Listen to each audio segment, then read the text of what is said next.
just so small.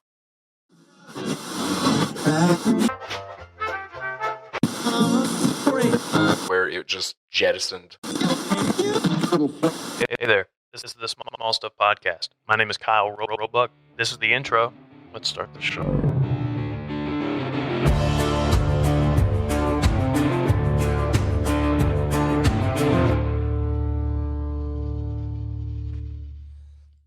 Hello, everybody. Welcome back to the Small Stuff Podcast. My name is Kyle Roebuck. Before we jump in, make sure you're following Small Stuff Podcast on Instagram, TikTok, Facebook. Follow Small Stuff Media on Instagram. Follow Roebuck Visuals on Instagram. Brighton Abrams on Instagram. All the links for everything that we want you to know about are in the description of the show notes. Among those things we want you to know about are Thomas Quigley and Joy Soup Kitchen. How are you, Thomas? Good. What's going on? Hey, happy afternoon.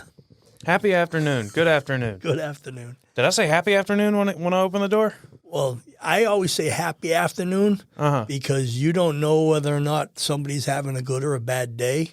So if you just say, hey, happy afternoon, if they're having a bad day, it might actually trigger something, turn them around and put them on a happy day. Interesting. Huh? Okay. like how you were like, ah? I'm not assuming that you're having a good afternoon. Yeah. I'm just wishing you a happy afternoon. I would argue that when I say good afternoon, maybe I am just saying it's a good afternoon, isn't it? I don't know. Never thought about it that deeply. Well, I've had people at the soup kitchen. I said, good morning. And they look right at me and they said, no, it's a horrible morning. Happy morning. Happy morning. Yeah. Happy morning. Okay. Maybe I'll start doing that. I don't know. We'll start a trend. Maybe. So you were on the podcast. It's been over a year now. Oh, almost two. At least. Has it been almost? Yeah. It's great because I forget that I haven't been. You may have been among the people who were in the first batch that I recorded. So it's like I recorded like 10 or 15 episodes before I started releasing. Mm-hmm. And so I forget that I actually have been doing this for a couple of years. Yeah, a couple of years now, even though the podcast has only been going on for like less than 2, because I started working on it months leading up to actually launching it. Anyway, so yeah, it's been almost a couple of years or a couple of years since you were up here. Just to give everybody a refresher, what is it that you do? I head volunteer over at Joy Soup Kitchen. Basically, we're feeding Pitt County. We're the only soup kitchen in Pitt County. We feed 5 lunches, 4 dinners a week. And we're feeding now. We've doubled. We've doubled. When I first came on here, we were feeding we did 27,598. Last year, we did 42,491 meals. Wow. And it's just getting up every day and making sure people who need to eat will get a good, valuable, healthy meal each day. Yeah. So one of the things that was really really stood out to me the first time we sat down and chatted was how you're very different. Like not in a bad way, like in a good way that makes other people look bad. Like you're so good that like other people look not great. Well, Stacy would definitely say you're lying right now. Well, you I don't know about that, but you know what you do with the soup kitchen and the thing is you can tell when somebody doesn't actually care. And because of that, you can tell when someone actually does. Yeah, like I know you have this job here and you love this and you can tell that you love it just by the way, like I watch your videos and I see how you interact with people and it's nothing scripted. It's just coming from you and it's coming from your heart. And you can tell when somebody's in love with something by the way they respond in their work. And I love going to the soup kitchen every day. It's just like, it's kind of really cool now when lunch gets going and the dining room fills and I come walking in the dining room because every day I greet everybody and I say good morning. 2 years ago, everybody would just look at me and they're like, who's this guy? And now it's, hey, Tom, what's going on? And it's infectious after a while. You know, you find like people like yourself, and you all just start moving mountains together, and you can't help but get caught up in the goodness. And like I said, I'm from Boston, and everyone, oh, big city, this and that. I've never seen a community come together over anything like I have about this soup kitchen. And from where it came from, when I first started there, to where it is now, it's a totally different place now. It's no longer Joy Soup Kitchen. It's now Joy Community Center. I think we talked a little bit about your plans for the soup kitchen last time you were here. I don't know if we talked about it on air or if we talked about it off air, because there were some issues with something about zoning or something about a piece of land that something was being blocked by somebody or something like that. Like you weren't able to do what you wanted to do because this, that, and the other. This, that, and well, what we did is that's still an issue today. And I actually was talking with the mayor last Thursday. What was the issue, if you don't? The issue is we wanted the land next to the soup kitchen, right, so we can expand our operation.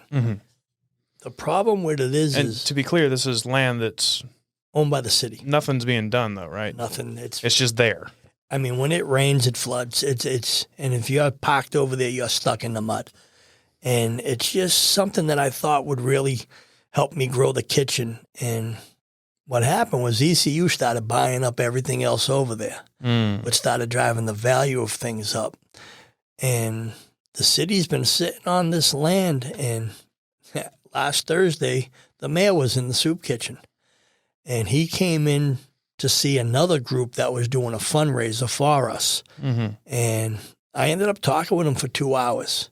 And I showed him what I intended on doing and what's going on. And actually the big thing that's happening 2 weeks from today.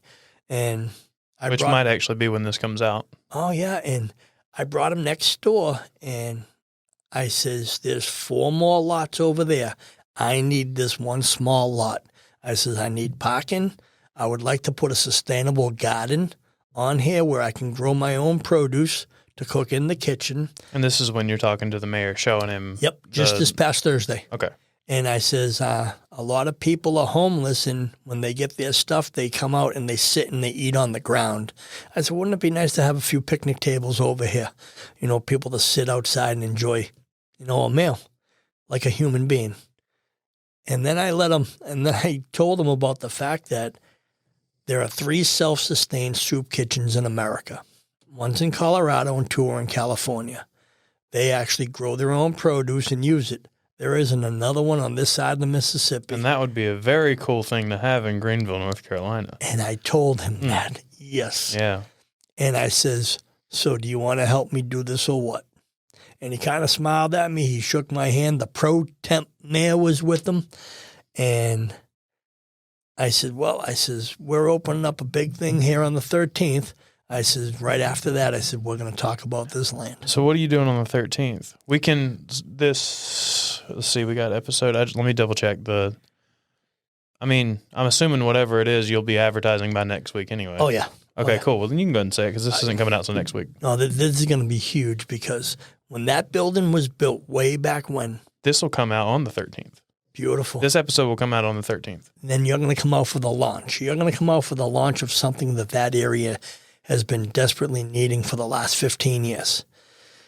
Now, when that building was put there, if you drive by it now, you'll see an old sign that says Joy Community Building. And when that grant was written way back when, it was supposed to have a clinic for people to get medical services and a soup kitchen. And for a few years, that clinic did run until those running the soup kitchen saw it took a lot of work.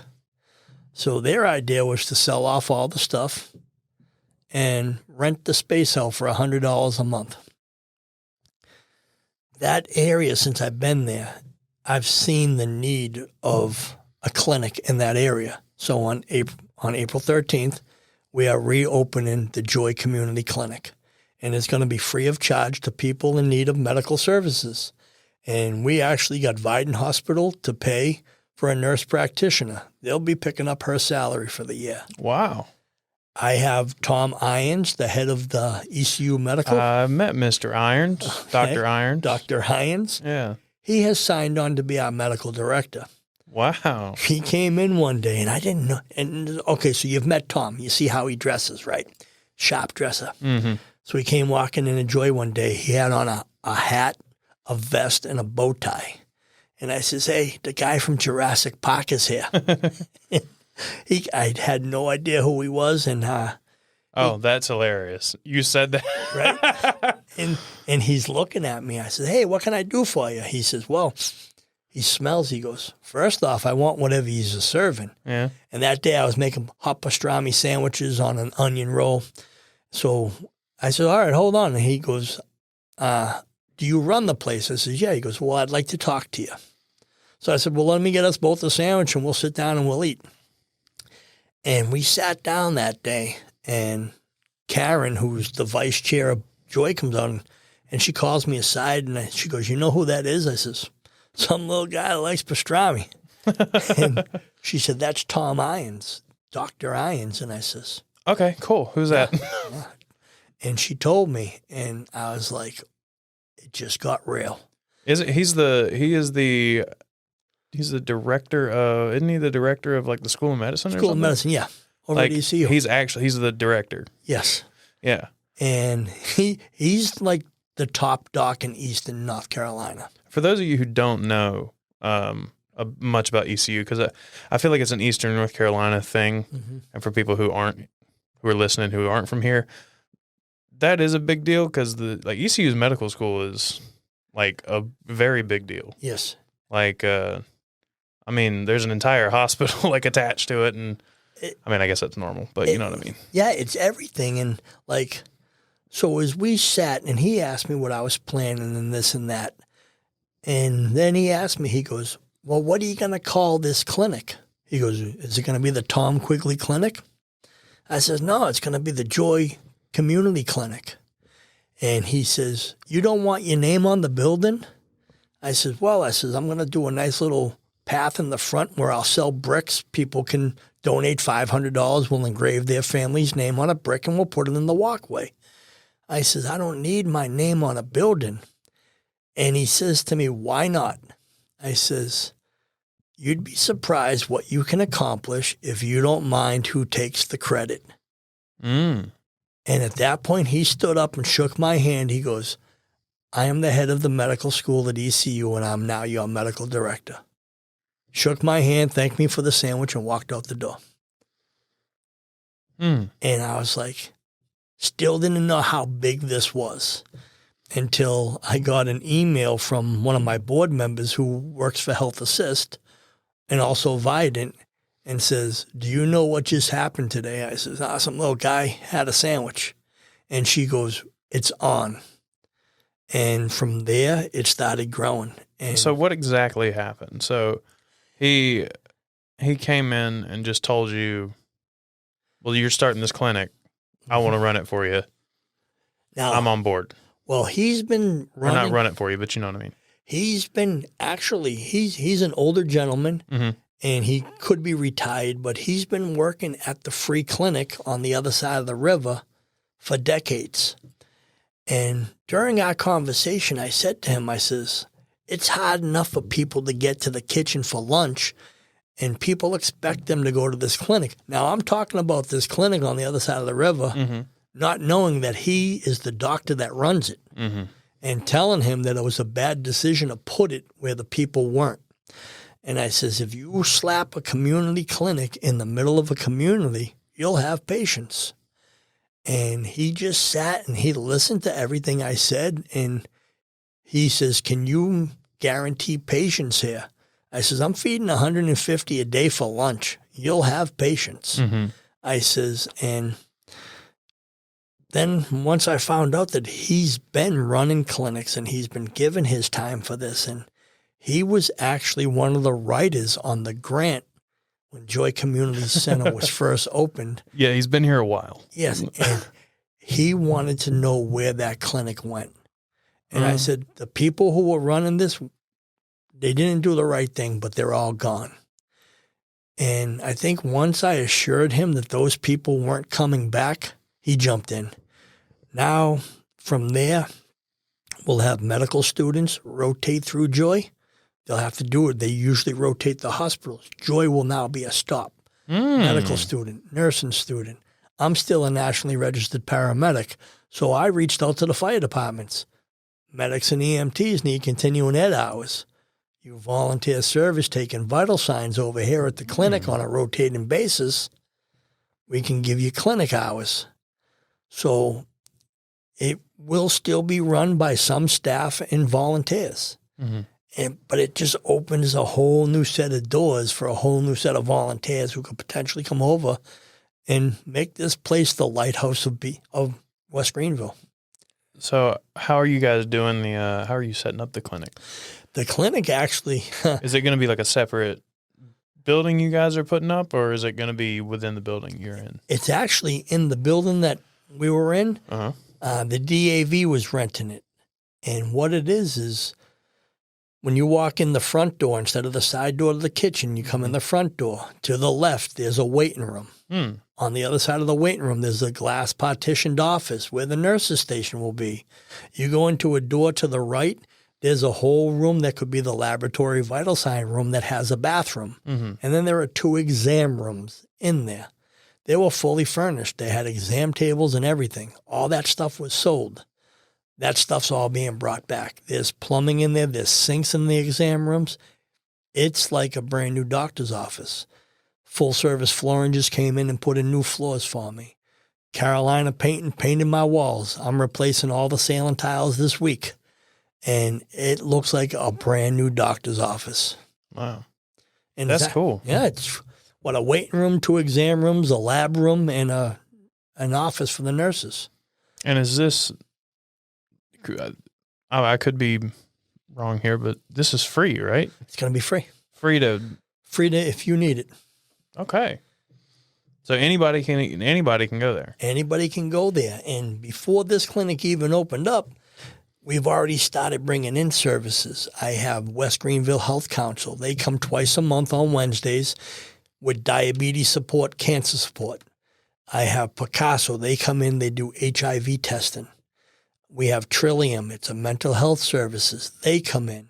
Pathways for Life. So I've been rotating these services in on Wednesday nights.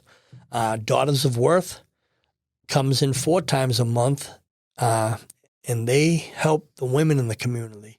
There's a really huge, which I never thought of, a sex trafficking ring in Greenville, and it is huge. Yeah. And the women that started Daughters of Worth and NC Stop Human Trafficking, they now can access that side of Greenville from inside of our building. And in the few weeks that Liz has been coming there, she's already probably helped 5 women out over there. How bad is that? Is that problem here? Yeah, I've heard of it. I've heard things here and there from cop friends. From my understanding of it, is there could be upwards of 24 girls at any given time being pulled out of here. And just one day here, one day gone. And then they show up somewhere else in a ring. You know, where actually Daughters of Worth chased and found a girl all the way in Las Vegas from here. And if you, I followed the whole story on her Facebook page, and that's crazy. How is this not more? Think more out in the open? Yeah. I don't know. Let me tell you. People just be quiet. They're just quiet about it. They're just, hey, shut up. Don't talk about that. Pretty much. How many gangs do you know about in Greenville? I don't know of any, but I know there is gang activity. There's a ton. Yeah. And I know there's a lot of drug activity here. There's a lot of I know the shadowier parts of the city are like Gotham, in some parts, but I don't need cable. That I know about. At night, I can watch the 6 cameras outside of Joy, and I get sex, drugs, and violence. Okay. Jeez. We don't need a stream anymore. Yeah. We just put on whatever camera, and it's huge. Wow. And it's gotten to the point where there was a police substation opened up 2 blocks away on 5th Street. right over there. It's in a house. Nobody knows what it is until you drive by and you see the squad. Oh, I thought it was the there's the one on 5th Street by the gas station, right? It's right across from Spice Coffee and Spice. Yeah. Yep. Yeah. It's down a little ways, but it looks like a white house. Mm-hmm. It's actually a police substation. Hmm. And the captain from there came over about a month ago and said, "What do you need here?" I said, "Well, I have activities here on Wednesday night. I need a presence." Mm-hmm. And I says, "I don't need unmarked presents." I says, "I need cruiser presents. So people inside see you." I says, "Everybody knows what the undercovers look like." I says, "The people who come here, it'll feel better for them to see an actual cruiser because they don't know what they're looking for on the unmarks." Mm-hmm. But the police department has been huge in the support that they've given to that kitchen, not just with security and checking on us, but they've held fundraisers and they've brought in a ton of food over there. And I actually have police officers and sheriff's department personnel that will actually come and volunteer and help serve lunches and dinners. It's really cool, the relationship we develop with them. Yeah. That is awesome, dude. You're cool. Anyway, so you mentioned that some officers and volunteers will come in and serve and help cook, and that just reminded me of the what do you call it? That competition you do? The Wicked Pizza Soup Maker competition. That thing, yeah. Uh-huh. Is that still that's ended, right? That ended the end of February, Okay. and we actually picked a winner. And the winner this year were 4 people that work for Suddenlink. They were cable installers, and they outcooked everybody else. And then I gave them their shirts. They claimed the title of being the Wicked Pizza Soup Maker, and the plaques being engraved, and they won $300. I'm not gonna lie to you. I don't like that people from Suddenlink won. I don't like Suddenlink. Me neither. Right? Suddenlink is trash, dude. And the whole day they were there, I let them know how bad their company was. You guys, Suddenlink is sucks, right? Okay, cool. Yeah, I just want to make sure you heard me the first time. But they made a chicken Alfredo lasagna soup, and it was Sounds rich.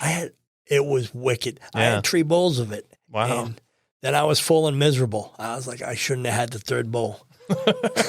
But then what they did is, instead of taking the $300 prize, they donated back the whole $300. And with that, I purchased enough of their product to make another 100 jars, which I sold at my soup sale last week. So I made 200 jars of 240. They gave me 100 jars of theirs. And last year's winner gave me 100 jars of his recipe. So last weekend I sold 400 jars of soup out of Joy for $5 a jar. That $2,000 pays for the Cisco truck I got coming next week. So You're a good businessman too. Like you're really good at taking stuff and like flipping it for. It's not for a profit. You're flipping it. I mean, kind of, but it's for joy. Like it's you're still losing money or breaking even or whatever. yeah.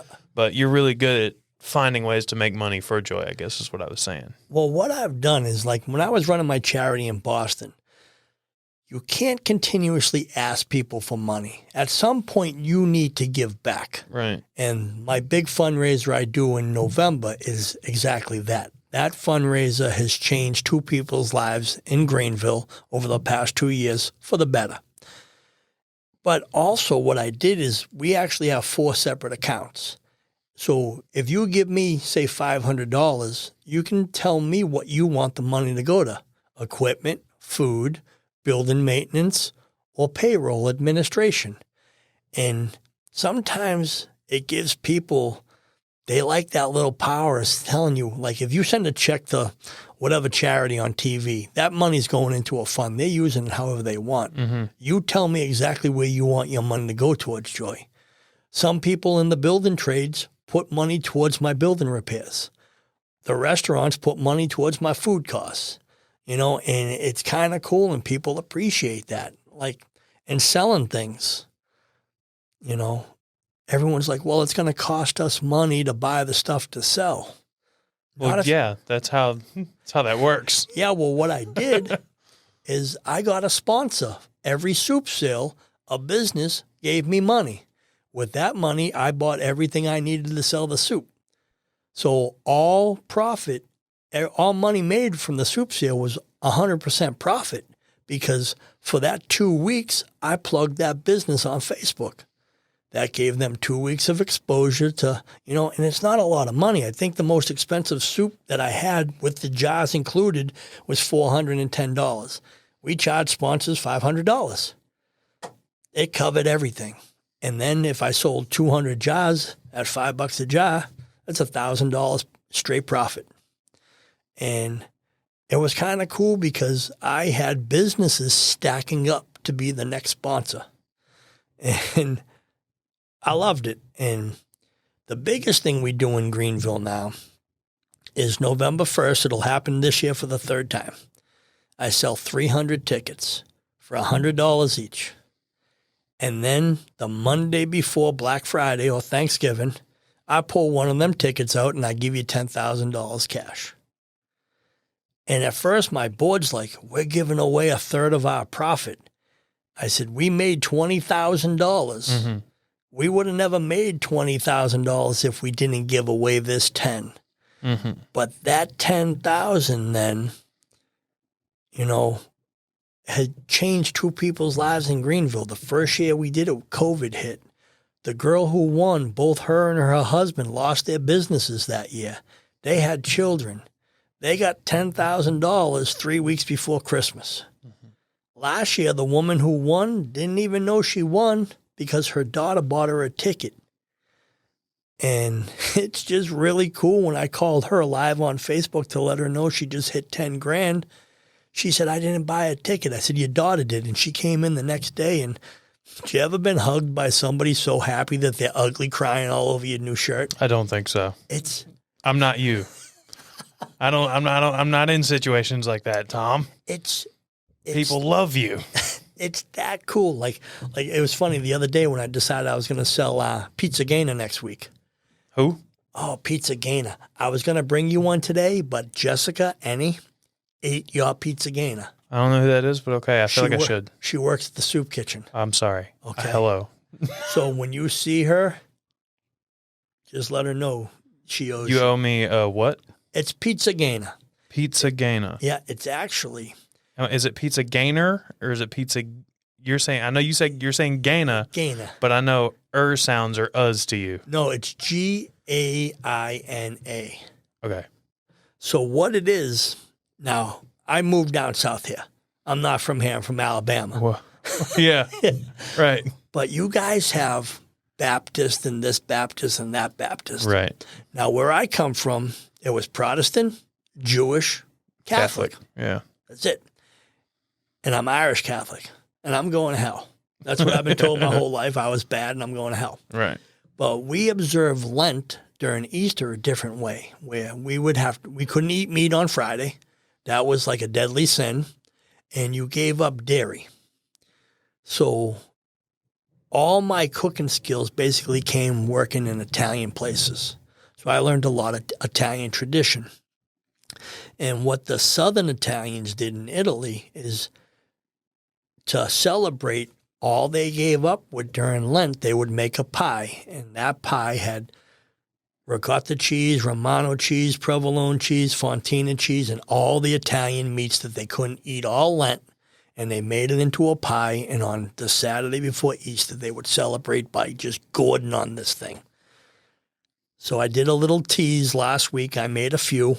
And I went to Facebook and said, who would like one of these? They're 7-inch pies. They're $10 a pie. And I haven't even started a fundraiser yet, and I have 92 on order already. Nice. And Jeremy Spengeman says to me, he says, you could sell ice to Eskimos in Alaska right now. And it's just, so tonight I'm actually going to officially launch pre-orders for the Pizzagana. I'm only making 160. It'll take me 5.5 hours to bake that many because I can only do 32 at a time in the oven. And then once I sell 150 pre-orders, I'm going to stop. The stock's costing me $200. I'm going to sell 160 of them, make $1,600. That'll be $1,400. And my Cisco trucks average between $1,200 and $1,500. So that will pay for a Cisco truck 2 trucks from now. And whenever I sell food, all the money made from that goes to food only at Joy. So I just bought myself all of May's food from Cisco doing this fundraiser next week. It works. You describing that, now I am a little upset with Jessica, you said? Yeah, I call her Annie. Annie. And those are them. Yeah. Those are Yeah, them. I'm a little hurt. I'm a little upset. That does look good. That There's a looks and close-up. sounds really good. Oh, yeah. It's like a quiche looking thing. It's like a quiche. Now, normally they Is that egg? It's got egg, ricotta cheese, Okay. provolone, Romano, mozzarella cheese. Okay. And the way I made them back home in Boston, they would put a pie crust around it, which is really, As I said, that sounds good. yeah. But it takes away a little bit of the flavor because you got that. But also, it's now gluten-free, Yeah. no crust. That's right. Yeah. It looks like a frittata. It is close to a frittata, but Yeah. a frittata is like 90% egg. Yeah. This is 90% cheese. So it's like a custard. Oh, yeah. Is it like a custard? Yeah, and actually, you can eat it cold or warm. Yeah. And the way I tell people to eat it warm is take a cracker and dip it in. Yeah, I want one of those. You will get one. You will get one.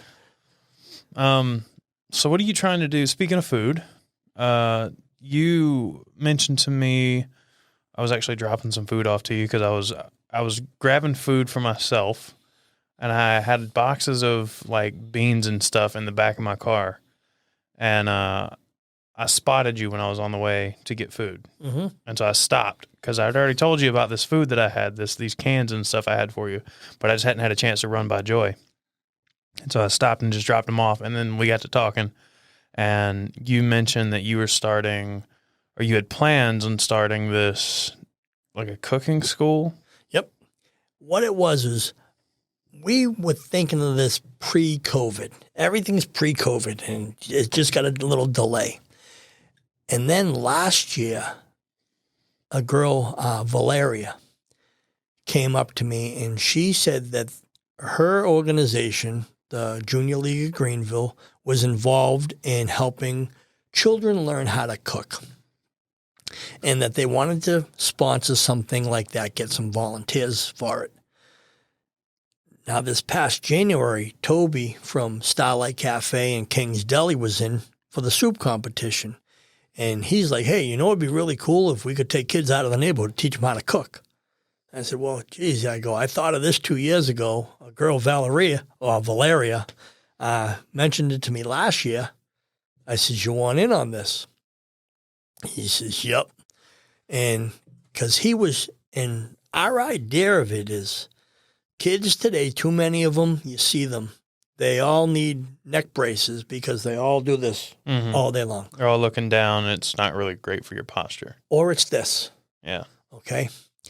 And that's why we started those children activities at Joy on Wednesdays. But then there's a hospitality department over at ECU where they actually come in and they have to cook meals at Joy as part of their course over at the college. So we thought, wouldn't it be really cool to get kids at an earlier age? 1, get them off the street. 2, teach them a trade. Now, I know a lot of people don't want to go into the food business because the food business just took a beating for 2 years. But it's not just about owning a restaurant. It's about teaching yourself how to cook healthy, delicious food, for you to cook for your family, even yourself. So we decided, and actually we were supposed to have the first day last Saturday, April 2nd, and it got put on hold just due to some insurance liabilities. We need to make sure we're all covered, and we have a lawyer actually working pro bono on this. She messaged me this morning saying, you don't have enough coverage for this, so hold off until we get this done. And her and I are going to talk this afternoon. Then we're going to put it towards the board, and we're just basically going to up our coverage because what we want to do with this cooking school is we want to teach kids from the ground up. They're not all going to be little Gordon Ramsays the first day. They're going to learn what it's like to wash a pan, empty a barrel, and work their way up. All the shitty stuff. All the shitty stuff right off the bat, and let them know that it's not all glory. And teach them from the ground up, this is how you prepare food. This is how you order food. This is how you calculate how much food you need. Teach them basics on how to cut a vegetable. The girl who works for me now at Joy, 14 years at Aramark, had the worst knife skills I've ever seen in anybody that's been in the food industry for 14 years. I mean, her first week in Joy, she almost cut her hand open 5 times. And I'm like, weren't you ever shown how to handle a knife? And she's like, no. And now she's been working at Joy for 2 years. She knows the proper way to cut, how to actually decide how much food you're going to need. I mean, I remember the first time she was making a shepherd's pie, and she said, how much hamburger do I need? I said, well, you're going to do about 100 portions, and you're going to need 4 ounces of hamburger per portion. And she went to the freezer, and she pulls out like 10 pounds of hamburger. I says, how many ounces is that? She goes, I don't know. And so with this school, now D.H. Conley High School has a cooking school there. Okay. So the lawyer that we have pro bono for us knows the people running that school. So they're going to assist us at getting kids maybe at an earlier age or kids outside of their reach to teach the food business to. And we were thinking what would be really cool, is have this on Saturdays and maybe once a month have the owner or head chef of a local restaurant come in and teach these kids something about the business. I think it would be good exposure for the restaurants in the community. It'd be great for children to actually learn from somebody doing this every day and not just being taught by some teacher in school. Anybody can teach somebody out of a book. Yeah. But when you got a hands-on person and you can tell somebody's been doing this and they love doing this, it might get 2 of those kids in that neighborhood off the street. And like I tell everybody, with even the things we do now, we're not going to save these kids. We're trying to save 1. And if we save 1, we've done our job. Because no matter what happens, no matter what you do for people, people are going to take advantage of your help. And they're going to hate you for it after. But if you reach 1 person, that's all we're trying to do. Is my motto. I said it last time I was here. Every day I get up, I make 1 person smile. I don't hurt 1 person. I go to bed at night. I'm a happy man. I had a good day. If I can accomplish both of those things, and it's a lot harder. Making people laugh, anybody can make somebody laugh. But when you truly make somebody smile and you see that smile stretch ear to ear and you know you've hit that person deep in their soul, that you made their whole day with what you did for them and you didn't hurt somebody, and that's a hard thing to do, especially today in the social media stage of life. I mean, I got a warning the other day from Facebook because I missed a fundraiser for a kid I used to do a fundraiser for in Michigan, and I put that I hated that I missed the fundraiser, and I was blocked off social media because I used hate.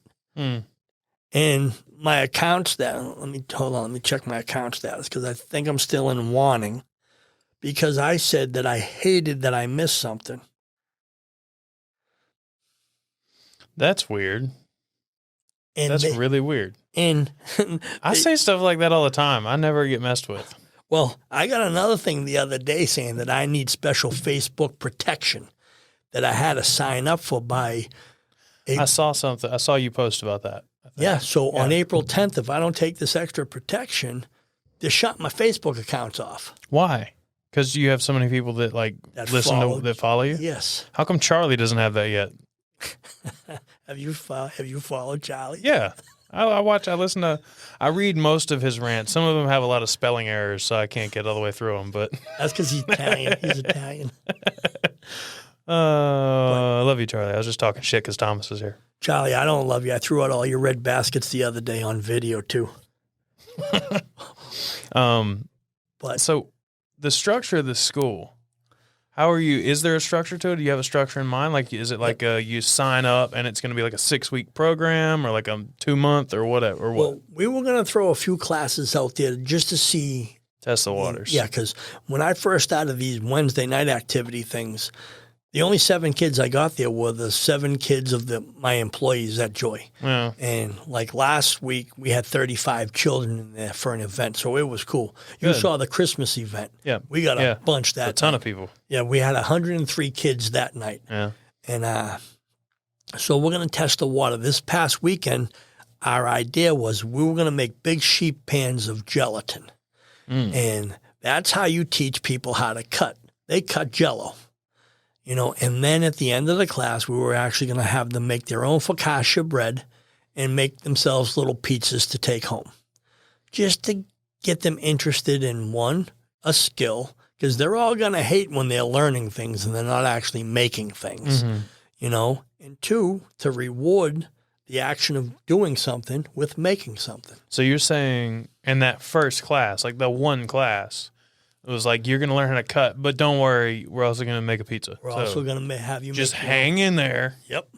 Learn how to cut this Jell-O without chopping your fingernails off. It's a reward for action type of class. Yeah. Okay. Yeah, I'm down with that. And then what we were actually thinking is there is a curriculum that we can buy that we can put these kids through, and it'll be so long, but we started thinking about summer's coming, kids are going to miss because of vacation and stuff like that.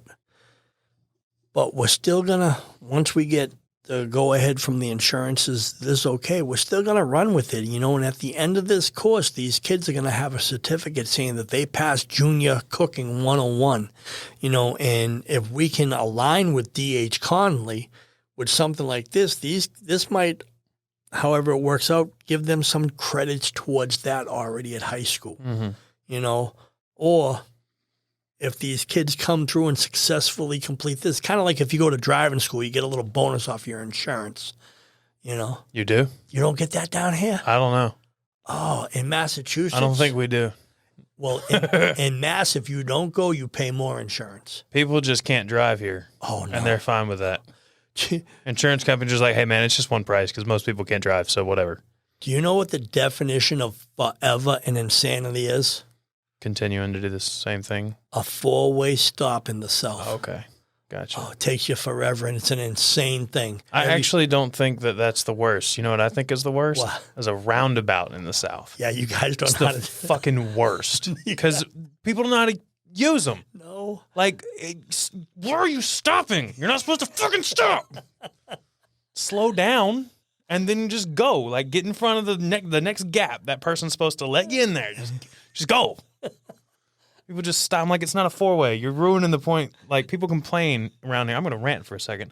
Around here, people complain about roundabouts and how they just don't work. I'm like, it's because you don't know how to fucking use it. Now, these are little baby ones down They are. here. These are tiny, yeah. Like up in Boston, you'll have a roundabout that's like a quarter of a mile. Yeah. And we actually used to play with people on roundabouts up there when we were kids. If you saw a out-of-state plate or a southern plate, we would actually get in the right side of them on the roundabout, and we'd have them go round and round and round and keep missing their exits because they didn't know how to get off. Because you were just like between them and the exit, and you were just like, Yeah. And like, do we slow down? Do we get into the, and they don't know how to get around that. And it was a challenge to see who could make a car do the most revolutions. It's pretty funny. Oh, yeah. I got a guy to do 3 one time. Oh. Oh, yeah. And then he almost took out the whole front of my I was car. going to say, that seems like a lot. That seems like I would be pretty enraged by then. He was so mad, and actually I was laughing so hard that I let off the gas and he got in front of me. And it was either hit him or let him go, and I let him go because it would have been my fault. Yeah, it's not worth it. No, it's not worth it. But that's what we used to do. And like I tell Stacy, I mean, a 4-way intersection down here, everybody's blessing your heart. Oh, no, you go, you go. So now what I do is I cross over the thing and I just go myself. Right. I'm just going to go. Oh, yeah. I'm just like, hey, you all bless each other's hearts while I continue on down the road here. Yeah. And, yeah. It's the reason that, I mean, I'll tell you the reason that I ever wave anybody on is because if I wasn't paying attention, I don't know who got where first. So I'm just like, just go, you come on, dude. I don't know. Just come on. And then they won't because they'll do it too. And then you'll start moving, then they start moving, then you stop, then they stop, and you're like, fuck. And then you just go. Now I got Stacy. Well, I'm teaching Stacy how to offensively drive. And when you guys got these left turning lanes, and down here your light system's all screwed up. Is it? It goes green, and the left lane will get a blinking yellow. Right. Okay. You can force the left. At that point, I tell her to gun it. Gun it? We jump the yellow arrow. Okay. Going left. Because, I mean, you do have a few seconds before people are going to start coming. And if you watch the people across, they're all on their phones. Yeah. So they're not even seeing the light turn green. No, they're not paying attention. And Stacy and I will have argument after argument because she'll sit there. And then I look at her, I'm like, we have pizza. I mean, it's going to get cold. You have if you've got the blinking yellow light, you're guaranteed you're going to, like, I mean, if you jump that light, what are you gaining? 30 seconds? I don't even think principle. It's the principle. Nah, I'll wait. It's the principle. And I keep telling her, I go, this is why the South lost the war, is we're all doing this to each other. Yeah. Yeah, I like to think that we lost because we were on the wrong side. But yeah, no, I feel you.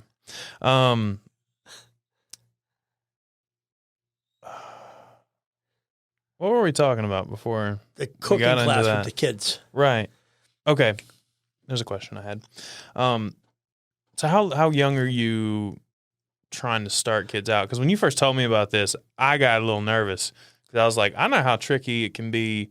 Like when you're learning to use a knife, like it's not like you can be like, oh well, it's safer because they're not super sharp knives. It's like, no, that's worse. Yeah. So you have to have a really sharp knife because that is safer than a dull knife. Yeah, because a dull knife, like if you're cutting an onion, a dull knife's it could jump off the onion and you could end up. I mean, it's still sharp enough to cut you. My point in saying all this is, I was picturing like 5-year-olds. No, we're starting probably around 14. Yeah, we're thinking that sounds better. We're thinking 9th grade and up because of the high school running one in conjunction with them, and it'll be easier for us because then we can find out what they're doing for insurances and what they're using for a course, and maybe just. Like when she told me that they were interested in partnering up with us, this is somebody who's already doing it and they have a groundwork and a foundation laid, and they're extending that to us to pass on, so it'll be an extension of something that's already existing. And if I can get chefs from the community involved, that might then turn around where they can guest a pair at the high school then. And just make it a win-win for everybody. But I think it'd be something kind of cool, like we spoke earlier about leaving my name on the building. I don't want to leave my name anywhere. I'd like to leave not even a legacy. I'd just like to leave something that I can look down on in 30 years from now when I'm smiling down from the cloud saying, I had a little bit of something to do with that, or my kids 30 years from now, or after I'm gone saying, yeah, he started that, and it might just give them a little push to say, hey, he came down here from Boston, kind of got in with the community, became one with the community, and actually helped and led the community. And I think it's a little harder to come from out of town because when I first got here, people didn't appreciate who I was, where I came from, and I still get called those choice words at least once or twice a week, but thick skin. It's kind of cool that I'm not from here, but here took me in, and it's really cool how people from here are now working with me instead of against me to do better things for people here. And I'm not going to lie, it's a kind of cool. Like Stacy calls it, like I'm famous now because of Facebook. And I joked 3 years ago when I first came down here. I says, give me 5 years. I said, I'll own this town. And now we go around places and people I don't even know, hey, Tom, how are you? Hey, Stacy, how are you? And she's like, I hate that everybody knows who we are now. And I'm like, that's a good thing. And it's because we've gotten the word out about what's going on and what we're doing. And they see us as real people trying to make a difference and make a change in a world that, to be honest with you, the world sucks a lot of the time.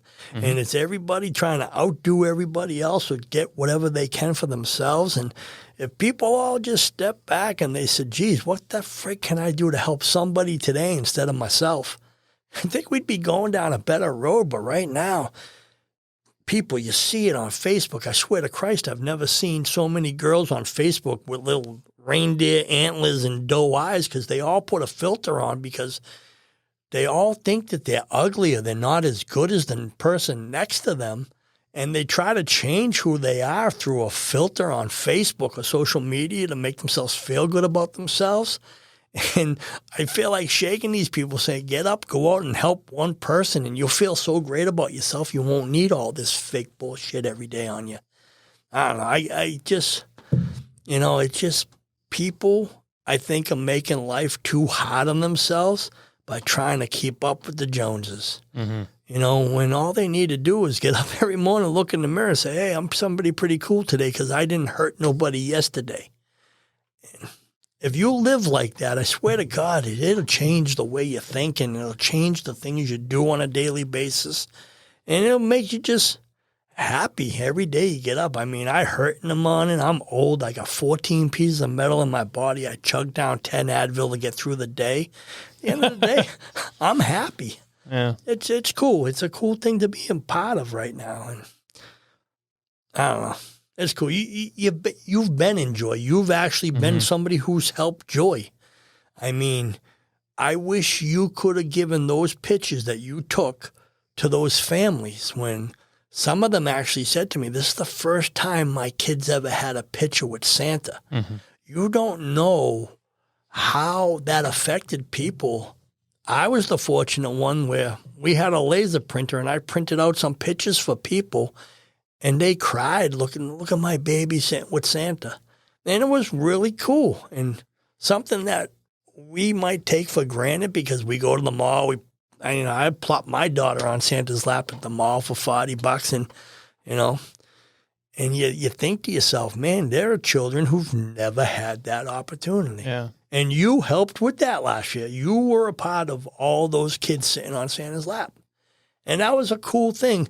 And in your pictures, let me tell you, I hung up that bridge picture the other day. It's massive. When you walk in now, the first one's on this wall. That second one's that wall. You walk in, you just turn and you're like, wow. And I had people all day today. They come in and they've walked right over to it and they stand there and they stare at that picture and they say, what is this? I go, that's Greenville. I says, and it's because of Greenville that you're eating here today. Enjoy your lunch. Oh, man. And I really hope you actually talk like that. It's just like, that's Greenville. Enjoy your lunch. Yeah. It's just like, okay. I wear these shirts. Yeah.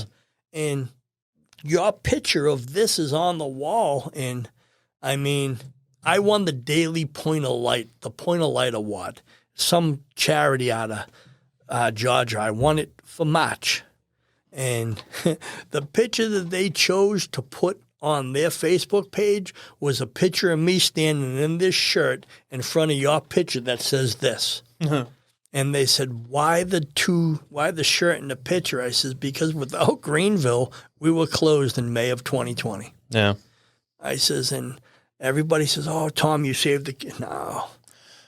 How long have you been doing this now? My first day volunteering there was September 18, 2018. I moved down here October 30th of 18. I bought a house May 29th of 19. All of 2019, I was here. And then I got on the board January 1st of 20.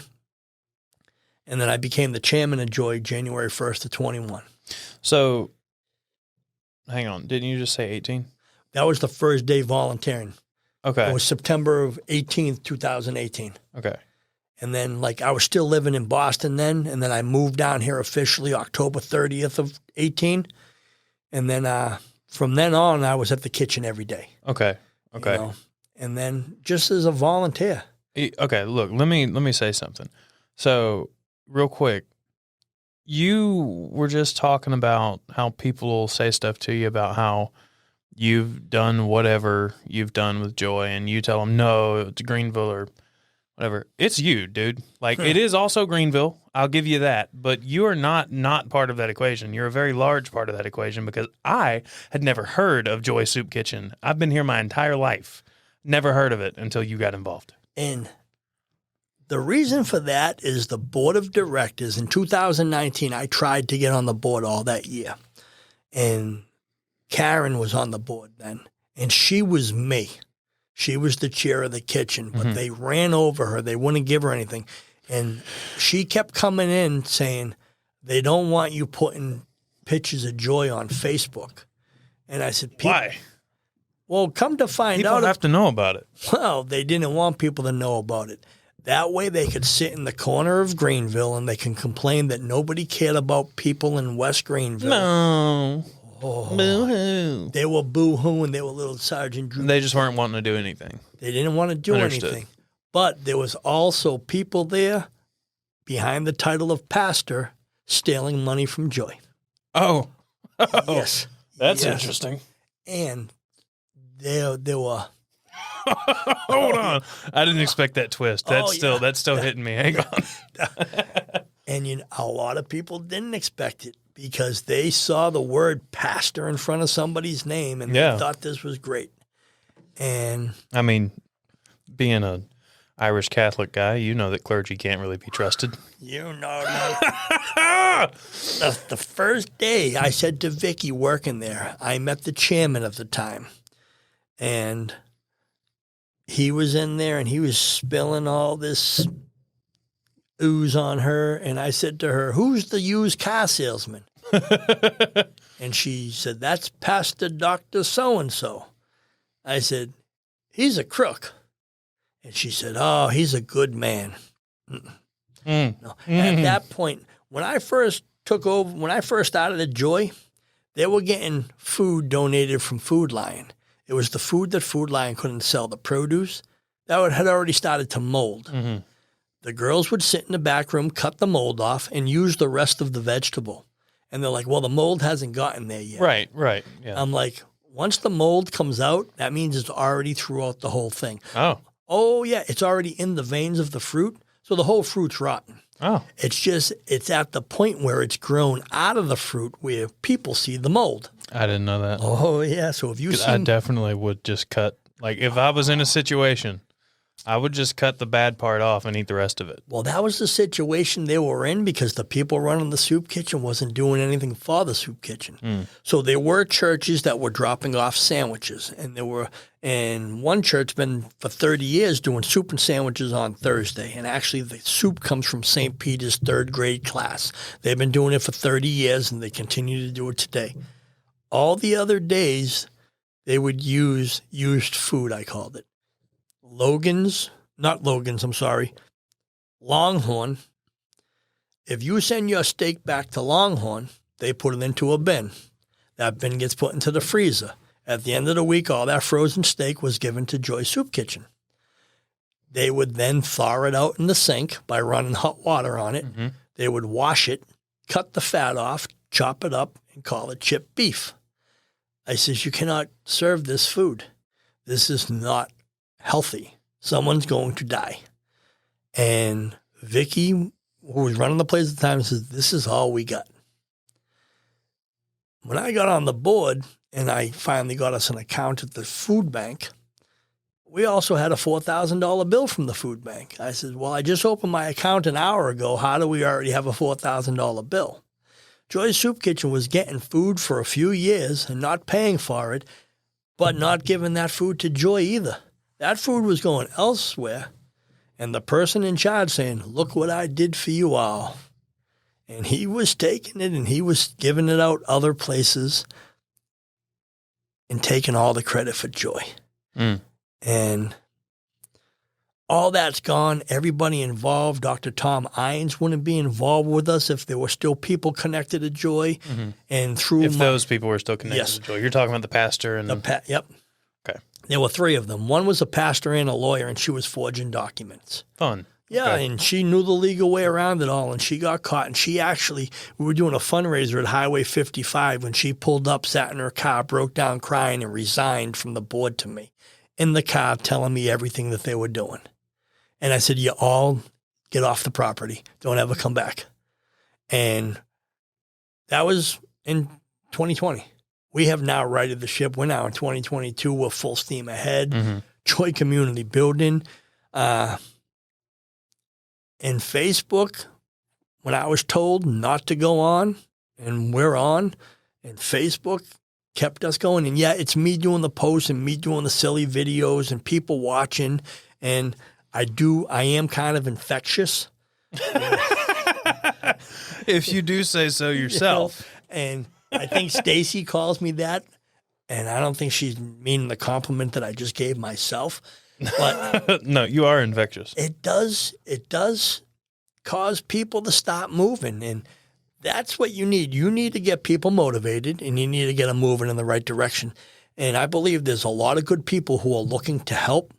They just don't know where to help. Right. So if you go out there and you say, hey, I need help. I'm not shy. I'm not embarrassed to let people know that I need things, because that's the only way you're going to get things.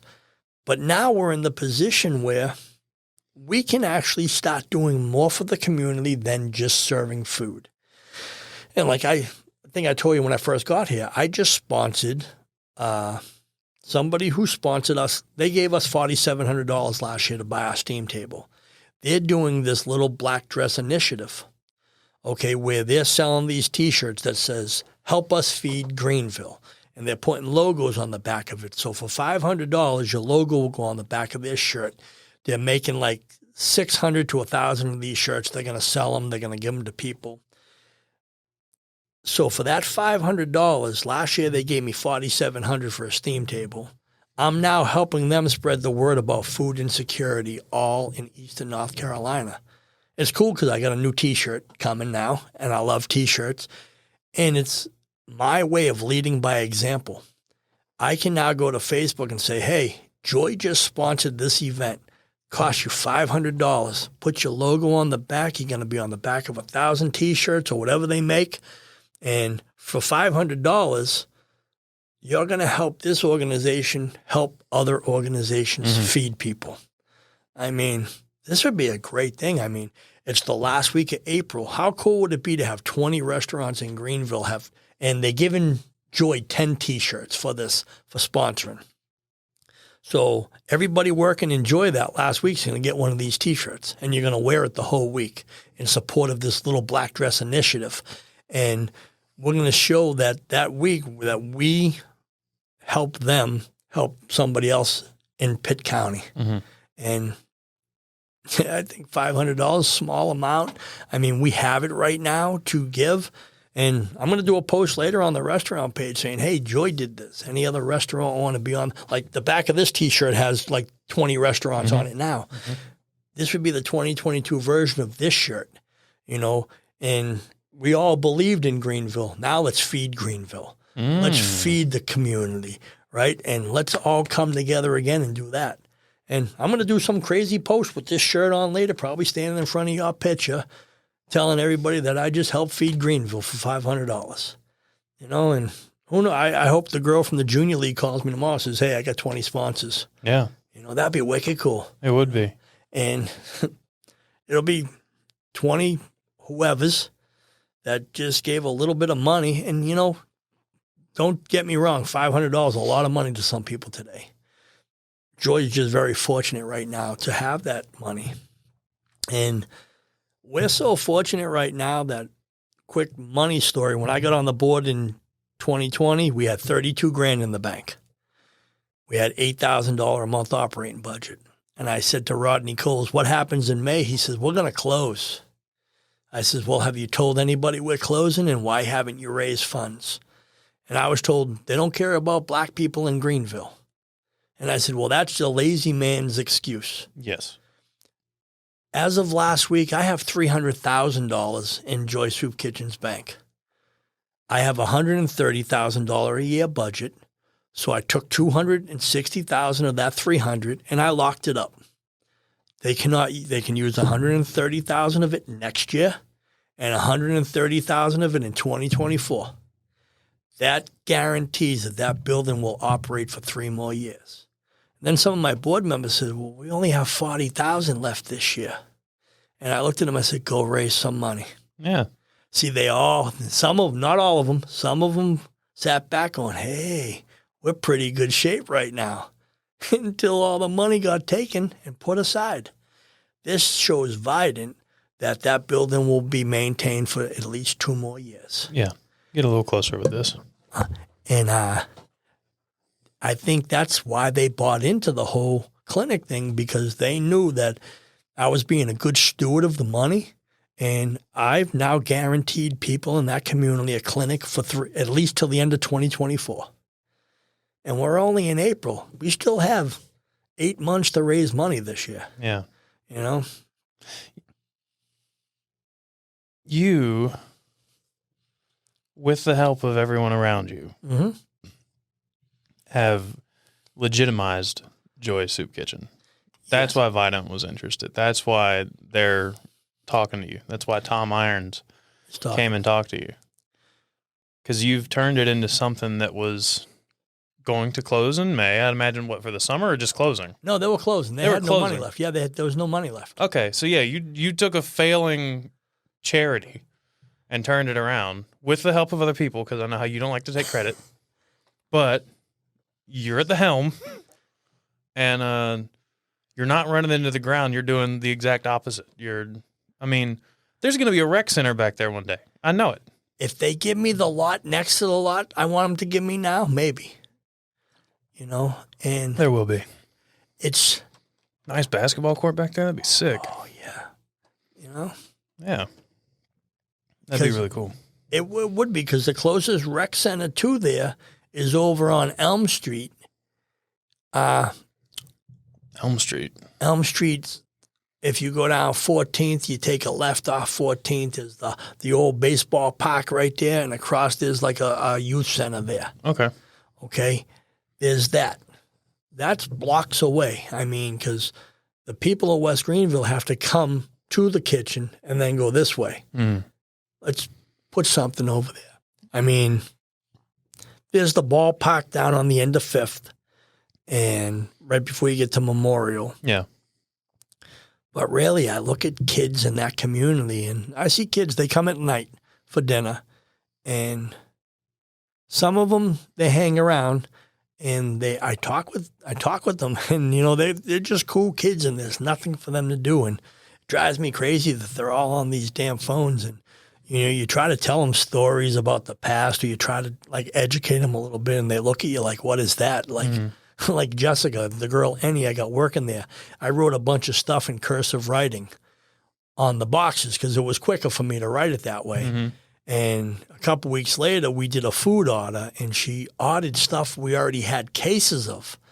And I says, there's a whole bunch of that back there. And she goes, you show me where.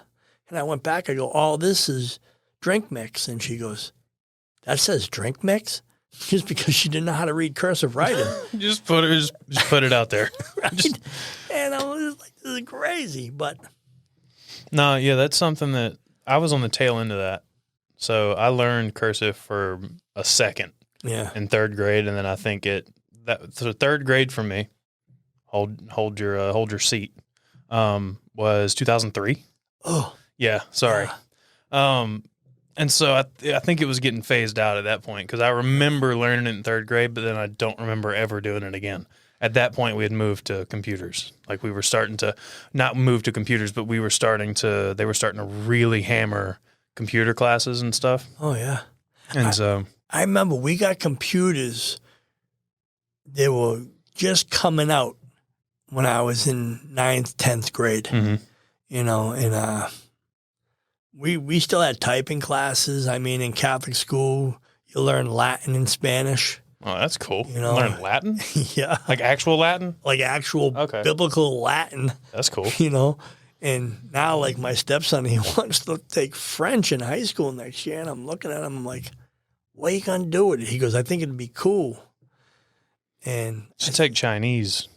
You can take anything. Chinese or Spanish. Chinese or Spanish. Yeah. And I'm trying to explain to him that when you go to an ATM teller machine, it asks you if you want English or Spanish. It's not asking if you want French. Yeah. Right? And he just thinks it's going to be cool. I mean, it is going to be cool. Yeah. Not a lot of people speak French around here. No, we went to Dave's used books yesterday, Mm-hmm. and I bought a bunch of Learn French for Dummies so I can read up on this stuff so by the time he goes to school, I can help him if he needs help. Look at that. Right? So I got a book that says I can learn French in 12 weeks. Polly, I can't even. I was going to try to say something in French with your accent, and I'm just going to embarrass myself, so I'm not going to do it. I was about to try to do it, but no.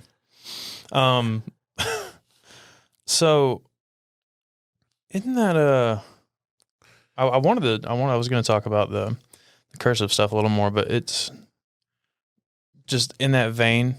It's crazy, like how much difference there is between, like, if you think about my parents' generation and their parents' generation, there's not a ton Of difference. of difference there. It's not a ton. I mean, like, the cars got fancier, roads got paved. Yeah. Down here at least. I don't know how the north was with the whole thing, but I mean, like, Greenville Boulevard or Evans, some of these major streets we have around here were dirt not that long ago, like 50 years ago, which isn't that long. No, because I'm over that. Right. Like, really, some of these major roads, like there's a picture of the intersection of, I don't even remember where I saw this picture, but it's a picture of the intersection of Greenville Boulevard and Evans, where Best Buy is, all that right there. It's just farmland. And the picture, if I'm not mistaken, I could be completely wrong here, but the picture, I believe, was from like the early 70s. Oh, Like, yeah. I was a kid then. Yeah. So, like, what I'm saying is my mom's mom and and my mom's generation are not that much different. The difference between my mom's generation and my generation is ridiculous, especially my generation. We're in like a weird spot. Oh, yeah. Like, we're not quite, we grew up in both, Yeah. Like, I grew up in the 90s where, like, cell phones weren't, I saw cell phones happen, but it's still kind of always been a part of my life. I wonder how we're going to, you're mentioning that you see kids all the time with, some sort of device in their hand. I wonder if we're ever going to correct back the other direction. I think that would cripple a whole generation if we did that. Like Stacy and I are 10 years apart, and it's funny sometimes because I talk about when I was in the Gulf War, and she was 10. Isn't that weird? And I'm like, And it's totally okay. it's totally okay now because, like, that was a long time ago. But, like, and I tell her about things that I did in the 90s, and she's like, I wasn't even in high school then. And I'm like, oh, my God, I feel dirty. But now, looking at her, now I come from Boston. I was raised in the city. She comes from Charleston, South Carolina, and then she went to Rocky Mount back in the 90s. That's an interesting jump. Yeah, right? So, I mean, so our lives were totally different anyways. But then, like, being born that 10-year gap from going 10 years in the city to here in the what I would call country, even though it's Rocky Mount today, it's a shithole. But it's got good parts, bad parts, like everywhere else. But that's why I was saying it was an interesting jump from Charleston, South Carolina to Rocky Mount. Yeah, I'm like, that's a big, big difference. Yeah. Well, I found that out last 2 years ago when I went to Charleston for the first time, and just like it. when she sees or she goes back to Boston with me and she meets and she sees my family and she learns about my life, we come home and she's like, I've done nothing my whole life. Like she goes, the way that I grew up, like at 10 years old, I snuck out of my house to catch the orange line, to grab the red line, to go to the other side of Boston to see Motley Crue open up for Ozzy Osbourne. Right? Oh, wow. You saw him on that tour. I saw that tour. That's cool. Yeah. So, and here she won't let her 11-year-old go to the bus stop in the morning. Yeah. Which is like 4 houses away. And here I am jumping the orange line to the red line at 10 years old in Boston to go see Motley Crue open up for Ozzy Osbourne. And just it's different. Oh. So a lot of people feel like the world is like more dangerous today than it used to be. So like that's a good example of that. That would be a good argument. I used to be able to do this, and now I won't let my kid go 4 houses down to the bus stop. Do you think it's actually that way? Do you think the world is, because I have an opinion on this, do you think the world is more dangerous, or we just see all the bad shit now? Because there didn't used to be 24-hour news coverage. Like that hasn't always been a thing. And now we have, Facebook and Instagram and these different sources of news, quote unquote, telling you how you should feel or what you should be afraid of. Right. I remember back, in the 70s and 80s, Catholic priests were molesting children by the dozens. Mm-hmm. You didn't hear about it every day because there was no way to know about it every day. I think there was a clown posse going around back then in Boston and vans stealing children. You didn't hear about it every day because, like you said, there wasn't news coverage every day. There were things. I remember one of the biggest mass shootings, I think it was 82 at a McDonald's. A guy went in there, opened fire at a McDonald's. And that was like, oh my God, we can't believe this happened. But if you research now, back then, this stuff was going on. It just wasn't being reported. Another thing, I think adults today are a lot softer than adults before. Yeah, I agree with you. I'm one of them. And I see that in the timeout generation. Okay? I didn't get timeouts. Oh, I got... Maybe I'm not that soft. I didn't get timeouts. Like, when I see kids today tell their parent, no. Ooh, I'll get to it when I get to it. And then they go, oh, okay. Yeah. Did I hurt your feelings? Put that kid through a wall. No, I think there's pros and cons to the way that my parents were raised and the way that people are raising their kids now. I do think that you can go too far in either direction. Mm-hmm. Obviously, you can go too far when it comes to like spanking or discipline that's in that realm. You can also go too far, like if you're too lenient. Like now you're gonna have little assholes, like that are not gonna listen to you, let alone anyone else. And it's not. I don't think it's a bad thing when I see it. When I see parents, because I see them every once in a while, and it's like, you did a good job. I don't know how you did it, but you did it. Like I see parents every once in a while who are they're friends with their kids, but not in like the way that's like, oh, your kid walks all over you. Yeah. It's like, no. There's still an understanding. Like, I'm in charge. But, like, we're cool. Like, when me and Crystal have kids, I want to be able to – my parents are not going to like this, and her parents are not going to like this. But I want us to be, like, cool. Like, so when the kid's, like, 13 or 14 and, like, cuts me off, or I don't know, like, we can just fuck around or something. I can talk like that. Yeah. I'm like, hey, man, fuck you. Like, and they're like, well, fuck you. And we're joking. We know we're playing around. Maybe, I don't know if that's possible, but that's what I want. Like, I want it to be, I'm in charge, but I listen to you. I do want your opinion because you're a person. Yeah. You might not have as much experience as me, but you have a different viewpoint on these things, than I can because I'm not you. Yeah, I'm not you. So let's hear it. I want to listen to my kids, and I think that's a good, maybe, I don't know. Haven't done it yet. Yeah, now Stacy and I, we get into this whole, we battle. We battle over raising the children. Mm-hmm. Now, they're her kids, but twice a month they live in our house. And I take care of those kids. Mm-hmm. I'm to the point where when I was told to do something, you did it. There was no, they still will get second, third opportunities to do something. If you go on my Facebook from last night, you'll see her 2 children washing my truck last night. Because 2 weeks ago, a few hours before they left to go to their dad's, they were given a chore. They half-assed that chore. I had to finish that chore. I said, okay, you 2 owe me. They go, well, we're going to dad's. Okay. Well, they showed up last night. Still owe me. Oh, yeah. And they thought it was all fun and games at 5 o'clock when the sun was still up and they were washing my truck.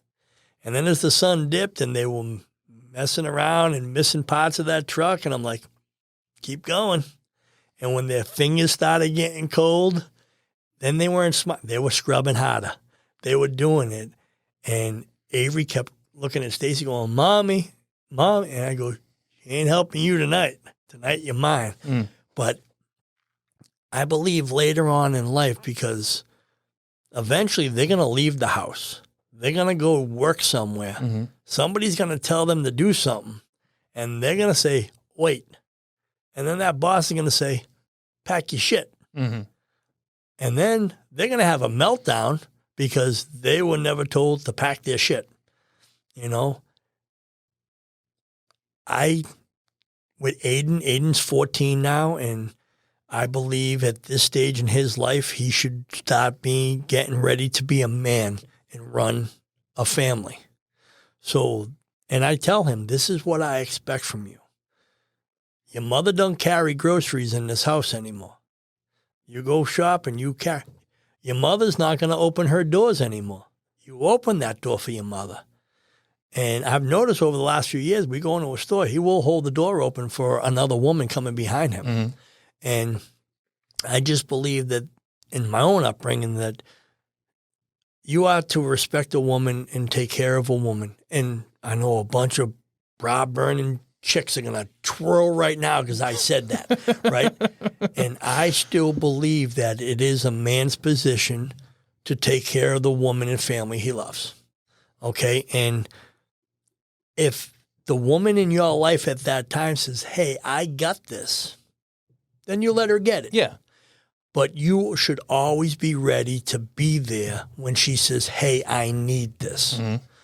And I think if kids aren't taught that, like I see kids coming in and out of that soup kitchen every day, they'll shut a door on an old lady right behind them. Yeah. And it drives me. And I'll look at them. They get in line for their food. I go back and hold the door for the next 10 people. And then you come back here to eat. And you'll never shut a door on a woman again.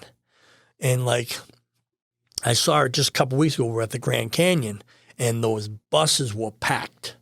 They put so many people, and I saw young kids, I'm talking 20-year-olds, sitting in the seat while women are standing on the bus going up and down these mountains. And I'm like, get up. I'll let the woman sit down.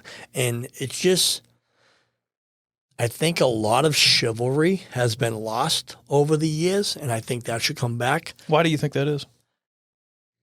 I think because children were taught that they were the most important thing in the world and that everything they did was number one because they got a trophy for everything they did. So I think kids got this impression of themselves where like they should be given stuff for doing anything. And I think they've forgotten that there are people that might need them to do something for them. And they're so used to having, this is my own opinion now, and I suck. But I think kids have been put to the front for so long that they don't know how to put somebody to the front in front of them anymore. And to watch the most is go out, the next time you go out to a restaurant and you're sitting down and you see a family sitting next to you, see if they're all on their cell phones.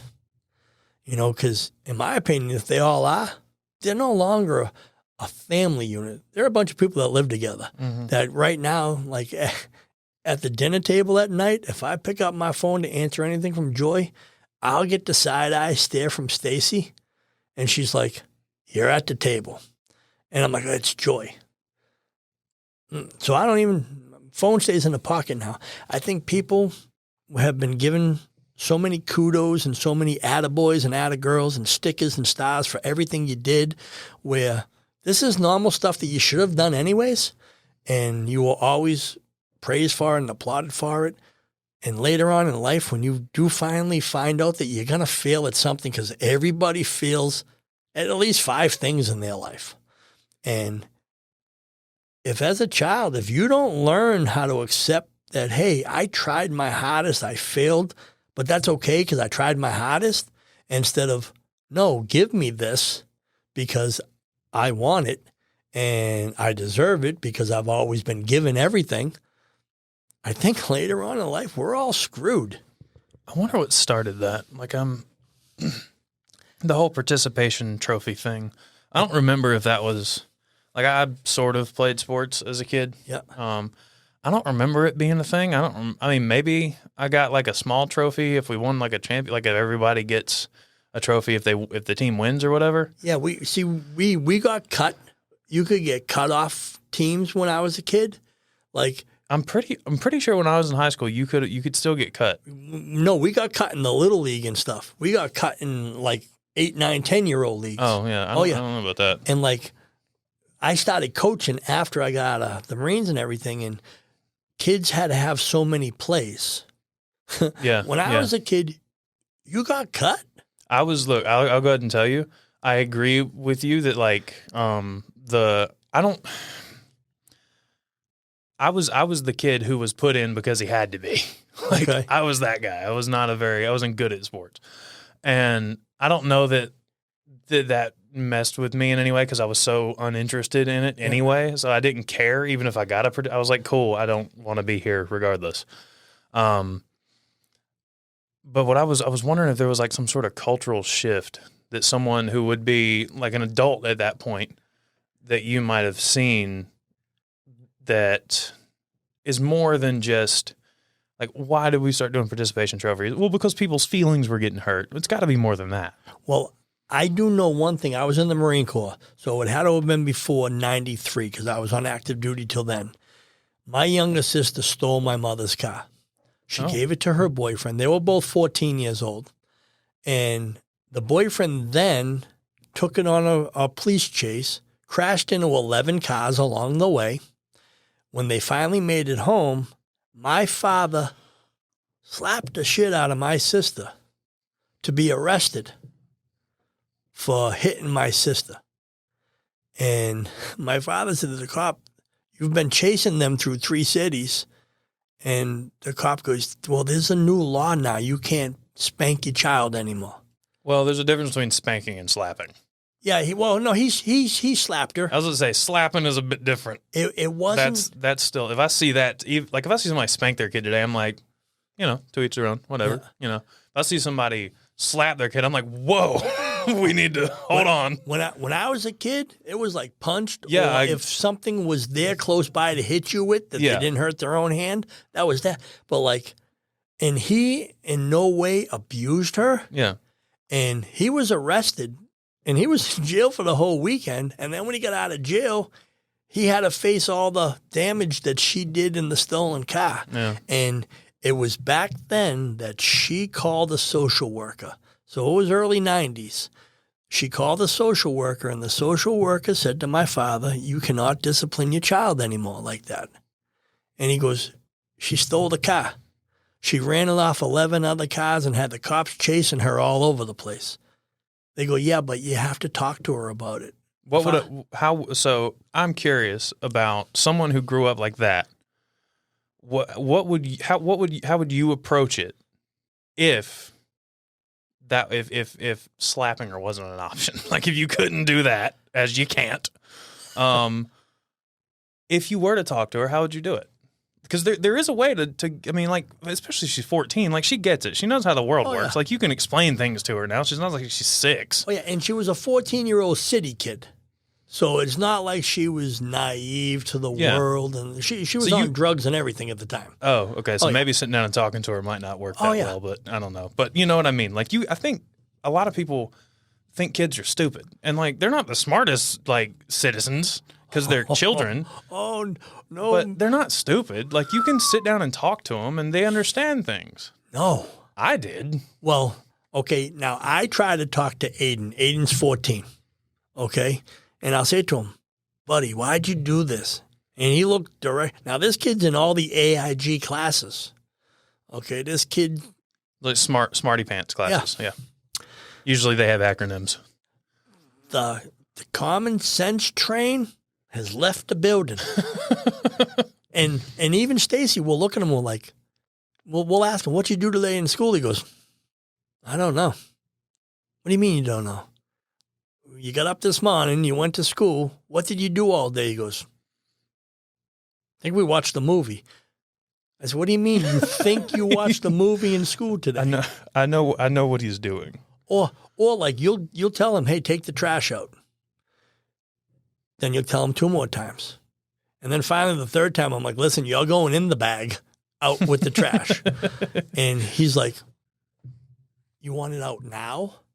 And I'm like, oh. And I say this thing, I go, he's doing this on purpose. I don't. So here's the thing. I don't think that teenagers consciously do that. And I can say this because I'm not that removed from it. I'm almost 30, but like it still feels like I know I can still remember that. I remember my mom saying something like, "Take the trash out," and I'd be like, "Yeah, okay, got it, you got it." And I'm like playing a video game or something for sure, awesome, and. In my head, if I don't hear right now, I'm like, all right, yeah, I got it. I'll get you in. You know, I'll take it out as soon as I get a chance.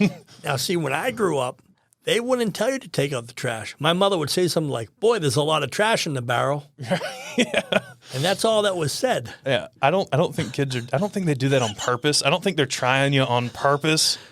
It might just.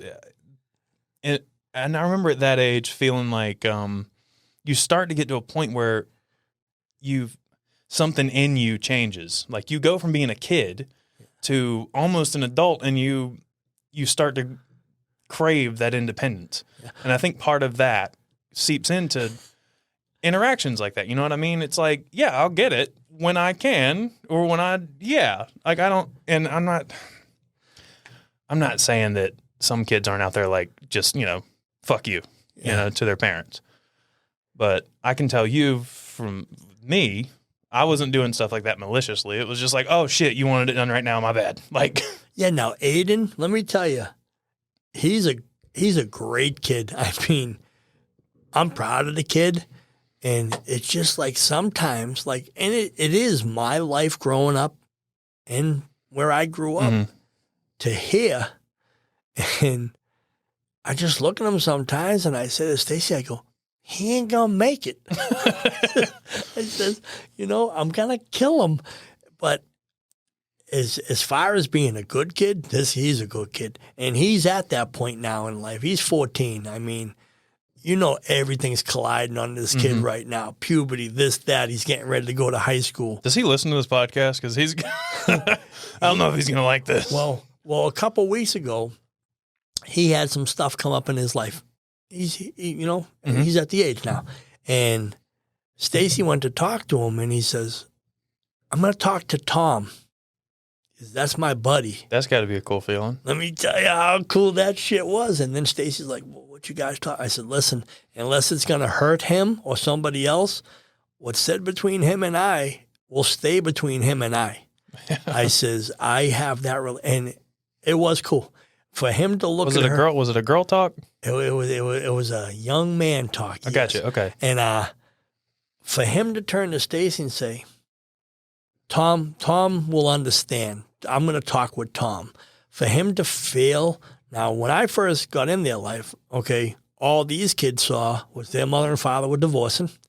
They were being poisoned about that I was the cause of the divorce, when divorce was actually a year and a half before I was even in the picture. But they were because they were younger than me. And Stacy been together 5 years now, so he was 8 or 9 back then, and Avery was even younger. She was like 6. But now, living in the house, he sees how I treat his mom. Like when we go, even today, when we get in the truck, even if I'm mad at Stacy, I walk around, I'll open the door for her and I make sure she's in. When we're walking down the street, I move her to the inside still. I am that person. A woman will not walk near the street if I'm walking with them. It just doesn't happen. And I've noticed he's picking up a lot of the things. Subconsciously, he's doing it. So he's a good kid. And the relationship him and I had a few years ago, I think he was afraid of me because I am an alpha male. 8 years in the Marines, firefighter, paramedic. You're the guy you walk in the room and like you make it known that you're here. I'm loud, I'm obnoxious, I'm funny. Just ask me, I'll tell you I'm wicked funny. Right? And he's quiet and he's shy, and he used to just like look at me like, dude, my mom's with this guy now. What the fuck? Right? But now it feels good that, my daughter turns 18 next week. She hates me right now because I want to buy her a BMW for her 18th birthday. Okay? This is a girl. She's living in New Hampshire making $1,000 a week at her job when people down here don't even make that a month. That's pretty good. And she's pissed because I will not buy her a BMW for her 18th birthday. I said, listen, you're an adult. I said, I bought you 2 cars you've already totaled. Is she actually mad at you, or is it just like... She hung up on me yesterday. She hasn't called me in 2 months. I was trying to save it. Oh, no. It didn't. Oh, no. I made it worse. No, it's like... And, so yesterday, she finally called me yesterday after 2 months, and I says, how much is this costing me? She goes, well, I can see this ain't fucking over. And she hung up again. Jesus Christ. Right? And I was like, oh, yeah. That's hilarious. But I'm sorry, but that's funny. But like with Stacy's kids, and Avery, if you didn't know that I wasn't her dad, you would think I was her dad. She has my attitude. Oh, yeah. So it's already been decided that when she gets in trouble in school, that the principal's to call me. If it's medical related or something else related, call Stacy. But if she screws off, to call me. And I'm like, yeah, because she is a mini me. Her and I, Stacy leaves for work before Avery gets on the bus in the morning, so it's my thing to get Avery going in the morning. And it's like, sometimes I look at her, I'm like, oh, I'm going to smack you off a wall. She goes, what? She goes, I'll smack you off a wall. And I'm just like, but I didn't have a lot to do with my daughter because of what went on with my ex-wife. A lot of political bullshit weighed into it. My ex-wife was arrested for assault and battery on me in an I-party. And at a what now? An I-party. It's kind of like a party store. Okay. A costume store. Gotcha. They were in Boston. And 4 days later, the judge let her out of jail because I was 100 pounds heavier. I was in the Marine Corps, and it really didn't hurt. And I lost custody of my daughter. I fought for custody of my daughter and lost because I was told that I'm a man and the daughter needs to be with the mom. And wouldn't you say, real quick, go ahead. Wouldn't you say something like a decision like that? That sort of decision is steeped in the same mindset as what we were talking about with your dad smacking your sister. Yep. That falls into that same way of thinking. Oh, yeah. Would you say that in that particular case, that way of thinking is kind of not right? Like in that particular case, I would guess yes. But it was the way my daughter then, we got divorced when she was 5, so 13 years ago. Since the time she was 5 to now, she has moved locations 8 different times. She's lived in 8 different apartments because her mom keeps getting evicted from here, there, and everywhere. Now, granted, apartments in New Hampshire run about $600, $700 a month. I pay $1,000 a month in child support. Okay? If she had come with me, she would have moved once, and that would have been it. she's been in different schools where my ex-wife buried all her attitude in IEP problems. Oh, she has a learning disability. Her learning disability was her mother, making excuses for her. I mean, my daughter right now, she's going to nursing school. Somebody who has a learning disability and can't read or do math is now going to nursing school. Well, what happened? Sounds like you're fine. Sounds like you can. And what it was her mom's mom stole them away from their father when they were young. And my ex-wife did the same thing, and the only good thing is my ex-wife grew up realizing that she missed her whole life with her father, and her father died, and she never got to know her dad then. And I think she's like, well, I never had a dad, so you don't need a dad. But like my daughter was just down here last year. She didn't want to go home. So my ex-wife said, well, if you don't come home, I'm going to get rid of your dogs and everything. Oh, yeah. So it was a lot of just bullshit with that. Wow. But what were we even talking about? I don't know. But yeah, like giving custody to a woman. Now, this is New Hampshire. New Hampshire is, for lack of better, it's a blue state. It's an old-fashioned state. And a few years prior to that, I was following a case because a mom was giving her kids over a dad, and the mom ended up killing all the children.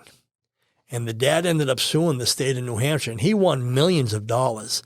And he said, my girls are all dead. I don't need this money. And the judge was sued personally and this and that.